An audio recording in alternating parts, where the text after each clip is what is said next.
o Connect Archicast segue na estrada, nesse lugar aqui que é muito difícil de a gente estar, né? Um lugar super complicado, fechado, sem iluminação, sem natureza ao redor.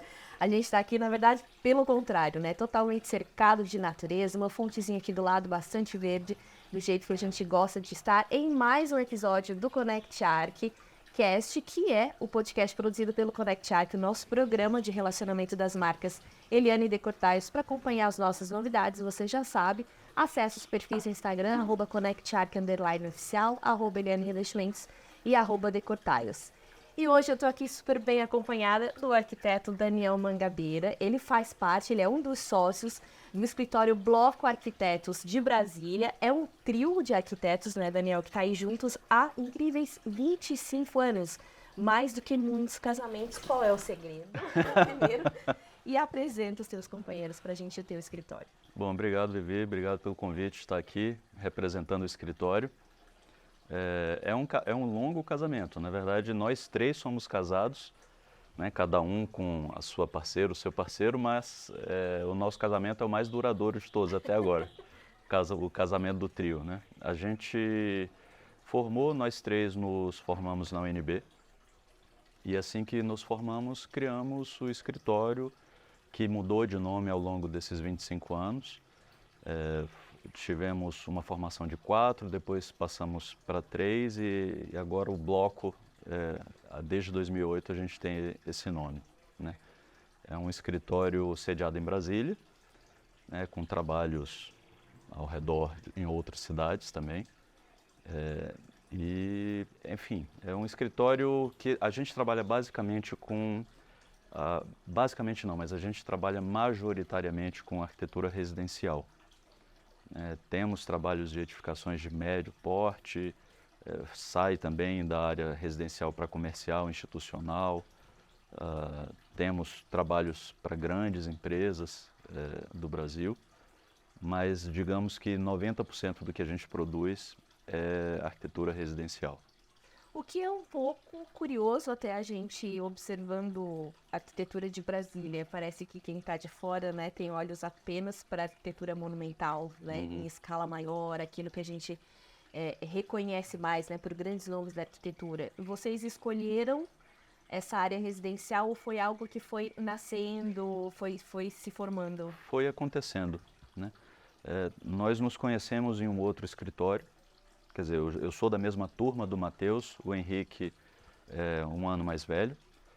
E a gente, desde esse escritório, a gente resolveu se unir. E tem, assim, Brasília, ela é muito conhecida na escala monumental, né? Oscar Niemeyer, basicamente, que fez, digamos, 99% das edificações do eixo monumental. Mas a vida do dia a dia na cidade, ela acontece fora do eixo, né? Ela acontece na Asa Sul, na Asa Norte, nas cidades satélites, Lago Sul, Lago Norte, enfim, nessas outras regiões que para nós são mais caras, no sentido são mais... aproximam mais a gente do nosso ofício. Então é a escala residencial, são as construções do dia a dia, né? O nosso cotidiano está mais nessa área do que necessariamente na área monumental, que, claro, o funcionário público sempre está lá, né? Ministério, mas não é o nosso caso.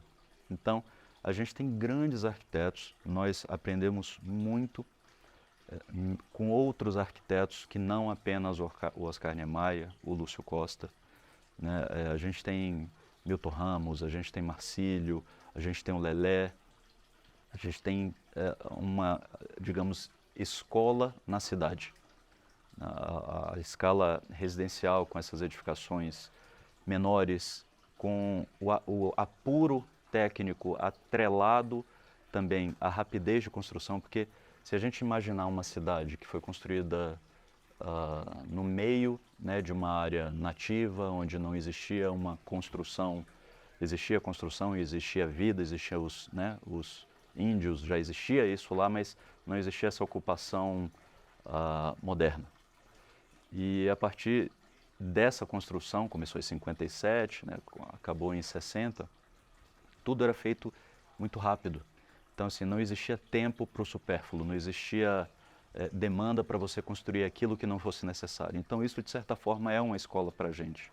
A gente costuma ter isso na nossa produção, né? Uma visão mais pragmática a respeito das necessidades e fazer com que isso, de certa forma, represente não apenas o tempo atual, né? Mas sempre tendo a escola da cidade, ou seja, tendo esses grandes arquitetos que eu citei anteriormente como mentores de uma certa maneira. Então esse pragmatismo, né, da gente tentar fazer mais com menos, só que em um outro tipo de viés, é uma característica do nosso escritório também.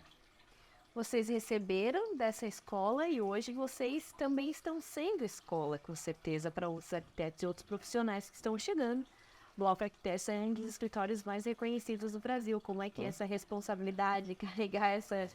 Vivi, olha, a gente não se vê muito assim. Que bom.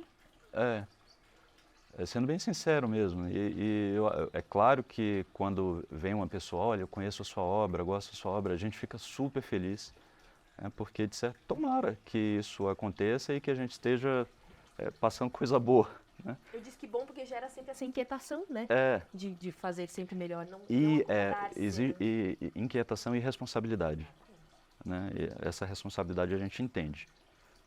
Mas isso desde a formação básica, porque eu acho que nós, arquitetos, temos essa responsabilidade social, né, no nosso fazer, desde uma intervenção dentro de um apartamento, onde você vai intervir, às vezes, com uma cortina, até a intervenção em grande escala na cidade em si, né? Somos arquitetos e urbanistas, a minha formação é arquitetura e urbanismo. Então, essa responsabilidade existe, sem dúvida, né? Mas não é uma imposição, assim, cara, a gente precisa fazer melhor. Não tem esse esforço, não tem essa demanda, autodemanda, né?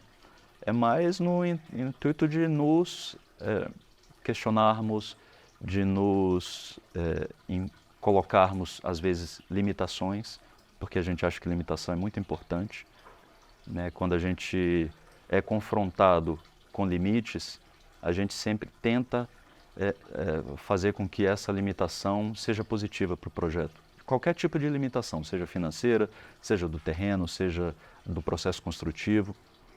Então, quando a gente pensa um projeto, a gente sempre tem em mente que há um condicionante principal, há 3 condicionantes principais, né? O terreno, o cliente e, de certa forma, o que a gente pensa. Então, há um tripé ali formado para estabilizar essa estrutura de uma maneira equilibrada, digamos assim. Então, voltando um pouco a essa questão da responsabilidade, nós não damos aula, somos 3 arquitetos que, apesar de eu ter mestrado, o Matheus ter mestrado também, a gente fez um mestrado fora, não é reconhecido aqui no Brasil, mas a gente participa muito de eventos, congressos, conferências. Então a gente tenta passar alguma coisa além do que a gente produz, né, como matéria, como casa, como edificação. E espero que esteja funcionando, né? A gente tem recebido uma resposta boa. Que bom, não dão aula oficialmente no nome, né? Mas com certeza estão ensinando aí. Agora, você tocou num ponto que eu queria te perguntar, né? Arquitetura social. Vocês estão num meio em que é uma vitrine para arquitetura, né? Brasília, como você falou aí, 90% das obras são Oscar Niemeyer, né?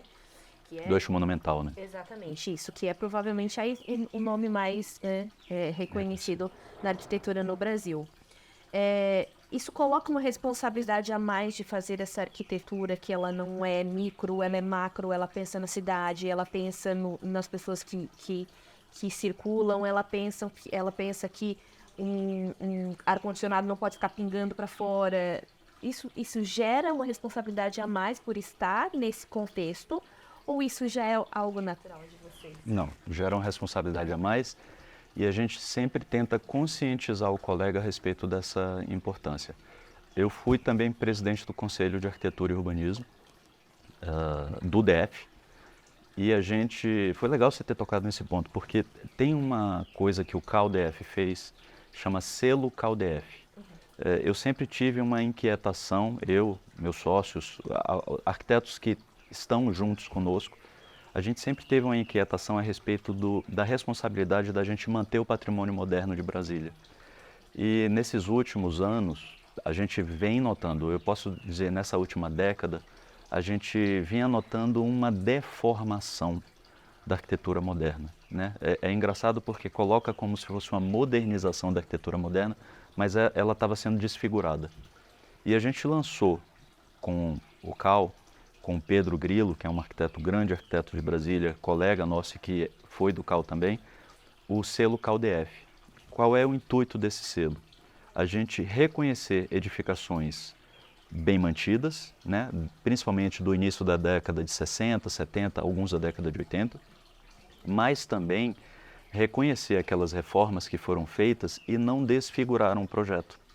Então, tem sido um sucesso, acho que está na 3ª edição, vai para a 4ª edição agora, né, em Brasília, e foi uma maneira da gente resgatar até para a própria sociedade, não é nem a beleza, não tem a ver com estética, tem a ver com reconhecimento histórico, né? Tem a ver com você se ver e entender que o patrimônio pode ser moderno também, né? Não apenas colonial ou...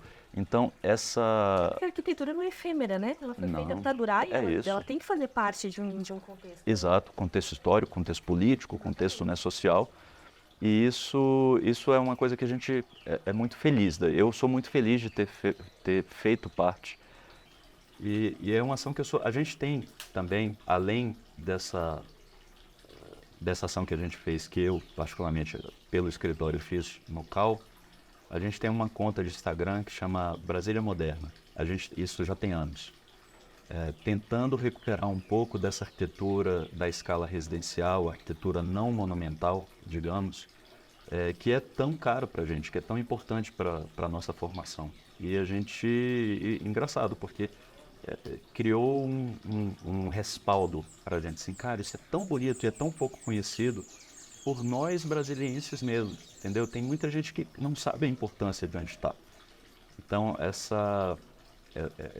esse pensamento, essa visão de preservação está não apenas na nosso dia a dia do escritório, mas fora do escritório também. Isso é muito importante para a gente. Falta muito ainda para um ideal? Uau! O que será ideal, né? É que existe o mundo real e o mundo ideal, né? Falta muito. Falta muito e falta principalmente eu não vou falar nem do poder público, eu vou falar da conscientização da sociedade. Responsabilidade de cada um, hein? De cada um, sabe? De cuidar bem da sua calçada, de não colocar, como você falou, um aparelho de ar-condicionado na fachada porque pode intervir, né? Pensar um pouquinho além das 4 paredes, né? Pensar na cidade, como é que ela pode fazer o Artigas, o Vila Nova Artigas falava, a casa é a cidade é uma casa. Então, esse conceito de que a cidade também faz parte do nosso bem-estar, né? Do nosso dia a dia, e é a nossa casa também, no sentido macro, é importante. Então, falta um pouquinho. Tem uma caminhadinha, né? Agora, eu achei muito curioso, Daniel, que você falou assim, nós brasilienses. Você não é de Brasília. Eu acho que já tá tão... Você lembra que você não é de Brasília, né? Eu sou. Eu digo que eu sou um brasiliense nascido na Bahia. Por acaso nasceu na Bahia, né? Não, por acaso não. Amo meu. Mas eu me sinto mais brasiliense do que baiano. O que te encantou em Brasília para te sentir assim tão em casa? Então, eu fui para Brasília para fazer vestibular. E fiquei. Minha família, minha mãe e minha irmã foram depois. E é uma cidade que conserva características de cidade de interior. É muito organizada. Eu sou de uma cidade de interior, sou de Itabuna. Então tinha aquela paz de cidade interior, né, que eu não perdi em Brasília. Então isso é uma coisa incrível, porque Brasília conserva isso, né? O Lúcio Costa foi muito feliz no plano dele de ocupação, mas principalmente no espaço residencial, né? As superquadras, eu moro na 106 Sul, então é uma quadra residencial onde tem a primeira edificação construída, o primeiro edifício de Brasília foi construído em 1906. Então é uma quadra histórica, é uma quadra importante e até hoje conserva um pouco disso, sabe? Eu não vou dizer provincianismo, mas é o aconchego. Brasília é uma cidade aconchegante, apesar de ser uma cidade de espaços tão abertos.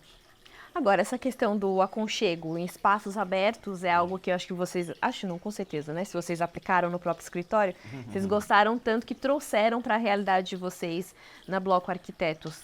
Como é que é essa estrutura? Olha, a gente tem uma linha de produção muito... É claro que há uma verticalização, mas a gente tenta horizontalizar isso. Então, a gente dá muita abertura para os arquitetos que trabalham com a gente proporem e sempre há essa troca de experiência, de informação, de crítica. A gente é muito aberto à crítica, a gente, aliás, gosta que a crítica esteja dentro desse processo, né? Por quê? Para quê? Para quem? A gente sempre se auto-questiona o tempo inteiro. Então, e para escutar negativas também. A gente não, tá lindo, que não, eu não quero escutar elogio, vamos escutar crítica, porque é com a crítica que a gente aprende. Então, o nosso escritório é um espaço muito aberto. No físico mesmo, No físico mesmo. De certa forma, é um pouco essa representação da cidade. Não temos uma sala fechada, a gente não tem um espaço isolado. É todo mundo trabalhando junto ao mesmo tempo, uma reunião acontecendo junto com a produção. Então, eu acho que isso é muito benéfico para o processo criativo, para você pensar, né?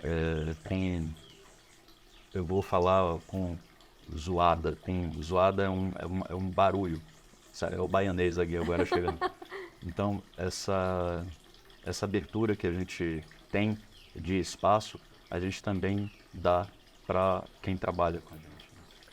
Você falou em processo criativo. Como é que funciona esse processo criativo depois que a estrutura vai ampliando, que foge um pouco, né, das rédeas do trio que começou lá, três cabeças pensando? Como é que vocês vão administrando isso? Então, a gente não é um escritório grande. Nós somos um escritório relativamente pequeno. Talvez somos 7 arquitetos, mais 3 arquitetos, 2, 3 estagiários. E a gente não quer crescer muito mais do que isso, porque a gente quer ainda ter controle do que a gente produz. Então, o processo criativo é uma zona. Sendo bem sincero. Sendo bem sincero, porque não há uma linha condutora que é muito racional, né? Às vezes eu começo um projeto e aí eu discuto com o pessoal no escritório, às vezes esse projeto vai para frente, outras vezes não. Então, ou o Matheus, ou o Henrique, ou o Vitor, ou o Camila, enfim, tem uma galera lá no escritório que tá dando esse suporte pra gente, né? Mas, cara, Vivi, eu não consigo te dizer... Existe uma coisa que acho que talvez seja primordial dentro do escritório, que é entender a demanda do cliente.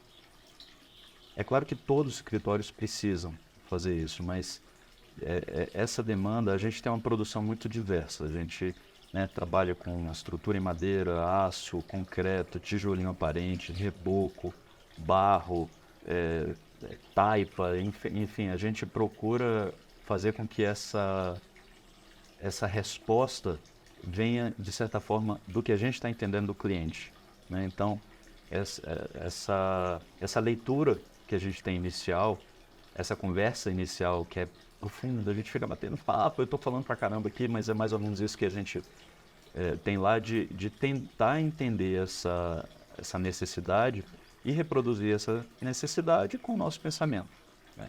Então, não existe uma linha muito clara de como o processo criativo funciona. É difícil, sabe, responder essa pergunta.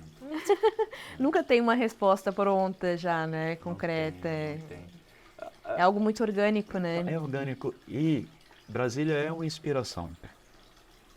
Brasília pra gente, mesmo com projetos que a gente tem em Brasília ou fora de Brasília, a gente carrega um pouquinho disso na gente, né? Por tudo, não só pela importância histórica da cidade, mas pelo dia a dia mesmo, né? Acho que quem mora aqui em Tiradentes, quem mora em São Paulo, qualquer local, a cidade é uma fonte de inspiração. Eu ia perguntar justamente agora, quais são as suas fontes de inspiração? Como grupo, né? Como escritório e como pessoa. Olha, como grupo, eu posso dizer que a gente tem ah, como grupo, eu acho que a gente pode dizer que a arquitetura latino-americana é uma inspiração para a gente. Desde esses arquitetos que formaram, que criaram a cidade não monumental, mas arquitetos paraguaios, uruguaios, chilenos, argentinos, colombianos, peruanos. A gente tem uma aproximação muito grande com essa produção que tem uma relação parecida com a nossa em produção, em limitação técnica, limitação financeira. Então, a arquitetura latino-americana, a gente tem um grupo que chama Ateliê Piloto, que são 3 escritórios de Brasília, o Bloco, o ArcBR e a MRGB. E antes da pandemia, a gente chamou muitos arquitetos latino-americanos para palestrarem lá em Brasília. E Brasília é um chamariz, né? Uhum. Então, os arquitetos também querem conhecer Brasília. Então, para a gente era muito fácil chamá-los. E a gente chamou grandes arquitetos mexicanos, enfim, de outros países latino-americanos para conversar, para bater papo com Brasília. Então, essa referência latino-americana hoje é muito mais presente na nossa produção do que uma europeia, por exemplo. Os portugueses, acho que talvez sejam arquitetos que a gente tem uma aproximação, além da cultural, obviamente histórica, mas uma aproximação técnica também, né, de produzir arquitetura. Quem é o Daniel além da arquitetura? É fotógrafo, é músico? De onde que vem aí essa tua... Eu fiz arquitetura por causa de música. É mesmo? Eu fiz arquitetura por causa de música e porque minha mãe também me deu muita abertura para fazer o que eu queria. Isso, meu pai é engenheiro agrônomo e ele falava, não, você vai fazer arquitetura? Não, tem que fazer engenharia, vai fazer arquitetura. E minha mãe falava, olha, faça o que você quiser. Então, isso foi muito importante para mim. Mas a música é muito presente na minha vida em todo momento. Você canta, toca, faz o quê? Eu estudei música em Itabuna, na Clave de Sol, com minha tia, Maria Ângela, que eu chamo de Chabai. E ela foi muito importante para mim, porque eu não tenho na família nenhum parentesco da área criativa. Então, são advogados, fazendeiros, médicos. É claro que há uma criação em toda a profissão, mas não nessa parte artística, né? E eu acho que a minha relação com a arquitetura passou pela música para chegar na arquitetura, sabe? Foi muito importante para mim. É engraçado você ter perguntado isso, porque é importante. Eu acho que aquele estudante de arquitetura ou aquela pessoa que acha, putz, será que eu posso ser arquiteto? Não tem ninguém na família. Imagina eu, baiano, eu só tinha amigo arquiteto. Como é que eu vou começar uma profissão? Quem é que vai me contratar? Um arquiteto não vai me contratar, né? Então, a sociedade foi muito importante para isso também. O Henrique é um brasiliense da Gema e o Matheus é de Niterói. Então, o nosso trio, o formador do escritório é bem Brasília, né? Porque Brasília é uma junção de gente do país inteiro. Porque todos nós somos alguma coisa além da profissão, né? Nós não somos só arquitetos, só jornalistas, a gente é algo, né? Eu costumo dizer, né? Uma hora a gente se aposenta, né? E a vida continua, né? Ou não se aposenta mais. Eu não quero me aposentar. Não? Se eu puder ficar velhinho, produzindo, que o cliente que me legal. contratando, tá ótimo. Eu vou. E arquiteto dura, né? Dura, né? Arquiteto que dura, bom. Eu espero que a profissão dure também, mas eu agora, obviamente, eu digo, cara, quero morrer fazendo arquitetura. Não quero produzir até quando puder. Que bom. A gente fica feliz. Pra gente encerrar, você falou em América Latina. Bloco Arquitetos expandindo, indo para fora. Tem projetos, tem planos, o que falta alcançar? Olha, a gente acabou de aprovar um projeto nos Estados Unidos agora, em Nova Jersey, que a gente ficou super feliz, né, de um cliente americano. Então isso é legal, significa que a gente está sendo reconhecido, está sendo visto ou pesquisado, né, além da fronteira do Hemisfério Sul. E um outro projeto também em Portugal, que a gente está ainda em processo agora de produção, que a gente está muito feliz. Que legal. E na América do Sul ainda não. Engraçado, né? A gente podia, porque tem tanto arquiteto bom na América do Sul que é difícil. A competitividade ainda, né? A concorrência está grande, né? Daniel, super obrigada. Sucesso para vocês. Foi um prazer te ter aqui com a gente. Obrigadíssimo. Parabéns para a Eliane, parabéns para toda a equipe pela produção, pelos produtos. A gente usou na Casa Cor, Que que legal. a gente fez agora, um super espaço com produtos da Eliane. Então, isso é um prazer. Gente, fica feliz. O prazer é nosso. Obrigada mais uma vez. Obrigadíssimo. Obrigada para você que esteve na nossa companhia até agora também. Para continuar acompanhando as nossas novidades, já sabe, é só acessar os nossos perfis no Instagram, @conectarc_oficial, @Eliane Investimentos, @Decortiles, também nos nossos portais, conectarc.com.br, eliane.com, decortiles.com, e segue com a gente aí nos próximos episódios. E a gente se vê até mais. Tchau, tchau.